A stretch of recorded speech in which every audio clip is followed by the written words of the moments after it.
Assalamualaikum warahmatullahi wabarakatuh. Waalaikumsalam warahmatullahi wabarakatuh. Bismillah, tawakkaltu ala Allah, la hawla wa la quwata illa billah. Asyhadu an la ilaha illallah wa asyhadu anna Muhammadar Rasulullah. Allahumma salli ala sayyidina Muhammadin wa ala alihi wa sahabatihi ajma'in wa ba'd. Sahabat Rahimah TV sekalian, kita lanjutkan. Bismillahirrahmanirrahim. Waihak, ini waihak tuh bahasa Jawa penyakoplok, ya. Brengsek lu gitulah kalau bahasa Jawa Betawinya.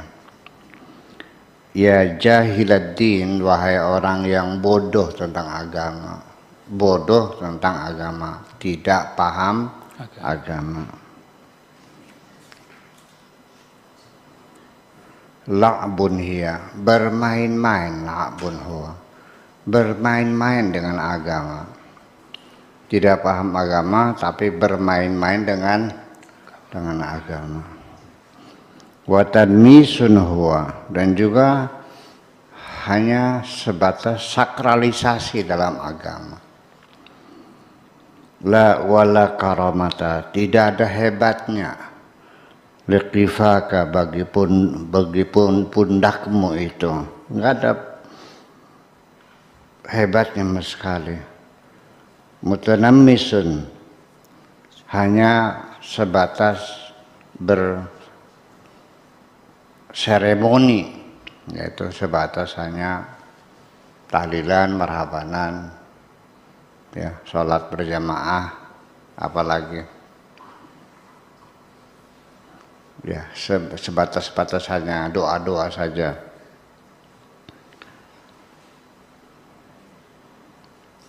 Qad ahalda nafsaka lil kalam, engkau telah menganggap dirimu sudah ahli, sudah layak untuk berpidato. Menganggap dirimu sudah layak naik panggung, pegang mic, bicara tentang agama. Sampai sekarang malah di YouTube lagi deh. Tidak ngerti agama, bermain-main, sok jagoan, ngomong agama. Modalnya hanya 2 ayat, apal 2 ayat, 2 hadis hafalannya. Bolak-balik kullu bidatin wa kullu dolalatin, itu aja, bolak-balik. Betul enggak? Jadi ini dikatakan oleh Syekh Abdul Qadir Jilani pada tanggal 10 bulan Ramadan tahun 545. Jadi sudah 1000 tahun yang lalu. Sudah 1000 tahun yang lalu, persis apa yang terjadi sekarang. Di sekitar kita ini banyak orang yang tidak paham agama, sok jagoan ceramah agama. Gitu katanya. Lil kalam alal khalqi, berbicara di atas umat, di atas manusia, kepada manusia. Min ghairi ahliyatin fik, tanpa ada keahlian dalam dirimu. Baca Qur'annya saja masih alhamdulillahirabbil Ar-Rahman Ar-Rahim wala bedolin. Sudah berani-beraninya qala ta'ala qala Rasulullah. Tidak punya keahlian sama sekali, dasar goblok loh gitu. Ada enggak? Di mana? Jangan nyebut nama ya. Ada pokoknya mah. Modalnya soroban sama jubah, sama siwak, sama bawa tasbih. Terus penampilannya. Innama yakunu dzalika li ahadim minan nas. Semata-mata seharusnya yang berpidato tentang agama, yang memberikan ceramah beragama, pencerahan keagamaan, yang bisa memberikan tausiah tentang agama, itu hanya beberapa orang saja. Hanya beberapa gelintir manusia saja yang sebetulnya layak untuk berpidato tentang agama di depan publik itu. Di atas mimbar pakai mikrofon, ya, bukan hanya mengandalkan takbir saja, bukan assalamualaikum, wah gaya ini begitu dari qala ta'ala bolak-balik itu terjadi. Afra'ahadu minan nas, beberapa orang saja, afradu minas salihin, yaitu orang-orang yang saleh, yang layak untuk bicara tentang agama, yang mengerti agama. Bukan hanya, bahkan bukan saja, yang mengamalkan agamanya, orang-orang yang salah itu.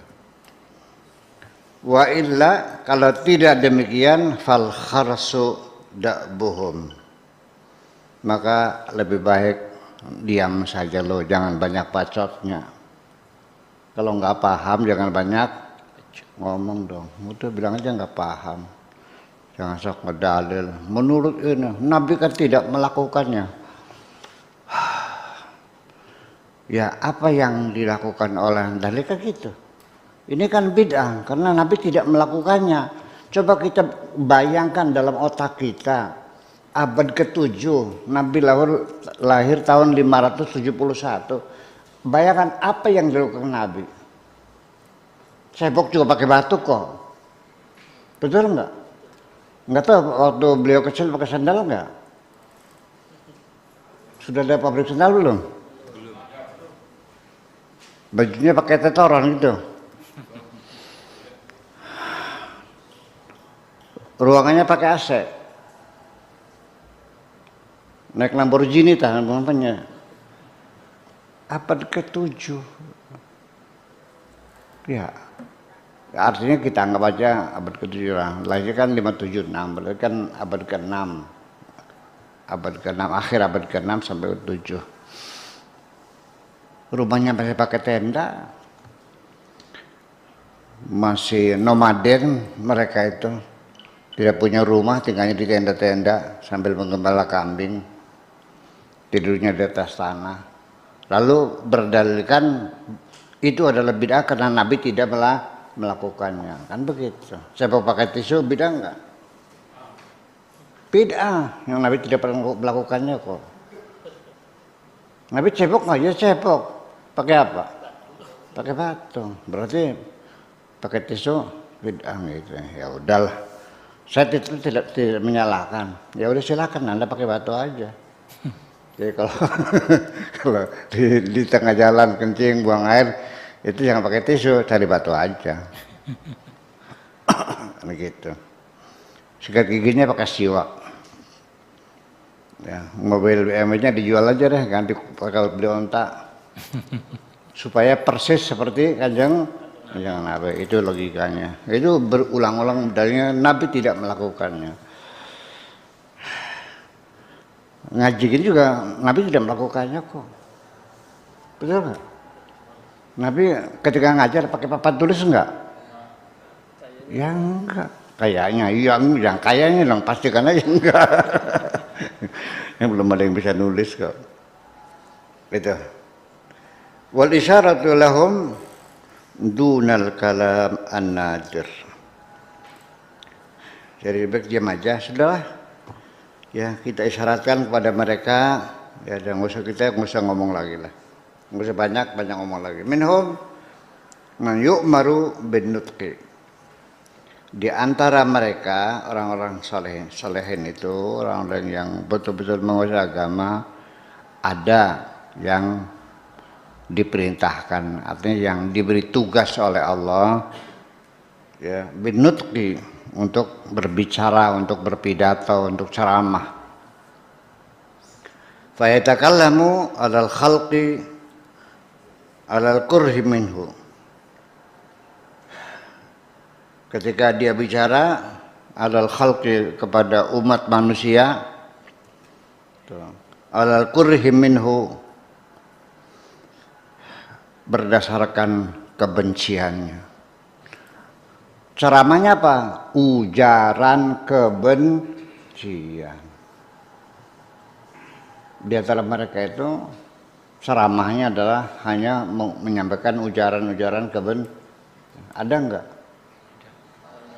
Ya, itu persoalannya. Jadi kelakuan begini bukan sekarang saja, dari dulu gitu. Malah dimaklumi aja lah gitu. Kebencian itu ada antar mazhab, antar golongan. Termasuk Imam Syafi'i sendiri mengenaskan sekali ceritanya tuh. Dia dalam pengajiannya, rupanya ada murid-murid Imam Maliki ikut menghadiri pengajian Imam Syafi'i itu. Mungkin dalam session dialog tanya jawab ada yang bertanya tentang satu hukum.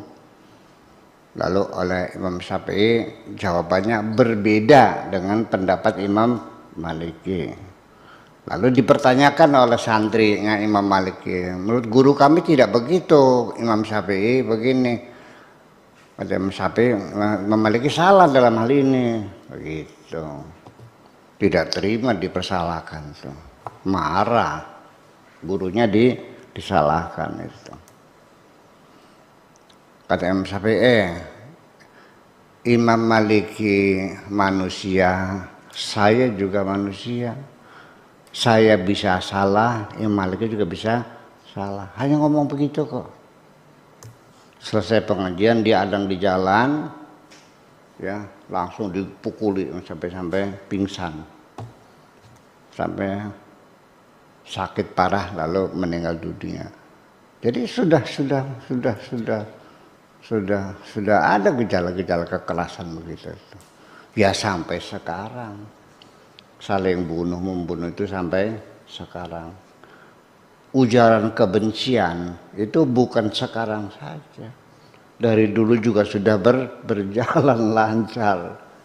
Ini buktinya teks ini adalah sebagai artefak yang bisa kita katakan bahwa tradisi umat Islam saling bunuh membunuh itu bukan sekarang saja, dari sejak zaman dahulu kala, bahkan sejak Nabi Muhammad meninggal dunia pada detik pertama sudah terjadi saling bunuh membunuh sampai sekarang. Yang belum terjadi di Indonesia, ini perlu saya tegaskan, saling bunuh membunuh hanya Indonesia. Adapun hanya percikan-percikan kecil saja, seperti di Bogor ada yang mati 1 orang, kemudian di Sampang, di Madura itu kelompok Syiah yang sampai sekarang mereka belum berani pulang, masih trauma. Hanya itulah, kita mah insya Allah aman-aman. Kalau di Irak ludes sampai bubar negaranya, betul nggak? Syria sampai sekarang porak-poranda. Yaman berdarah-darah, saling bunuh membunuh sampai sekarang. Di Libya juga sampai ledakan-ledakan masih terus berlangsung. Betul? Ya. Itu. Jadi artinya kita bersyukur alhamdulillah dengan negara Indonesia berdasarkan Pancasila dan Undang-Undang 45 ternyata lebih mampu membuktikan perdamaian. Oke, setuju? Ya. Tetapi ya ingat bahwa perang saudara itu bukan antar agama yang berbeda, di dalam satu agama, dan terjadi di berbagai agama sama. Jadi saya tidak mengerti, padahal visi utama dari agama adalah mempersatukan umat. Makanya Nabi Muhammad itu visi dan misinya adalah kalimatut tauhid, kata persatuan. Kalimat itu kata, kalimat bahasa Indonesia juga kalimat. kalimat sempurna, kalimat at-tauhid itu maknanya persatuan. Jadi artinya ini kata kuncinya, passwordnya beragama itu adalah persatuan. Jadi setiap agama apapun yang Anda lihat, ketika dia tidak membangun persatuan, hanya membuat perpecahan, sebaiknya Anda tinggalkan saja. Paham? Paham nggak? Saya ngomong, iya. Perpecahan. Bahsul Masail. Saya ketuanya. Itu sengaja saya kumpulkan para ulama Cirebon, Subang, Indramayu setiap bulan sekali mengadakan Bahsul Masail. Saya biayai kok.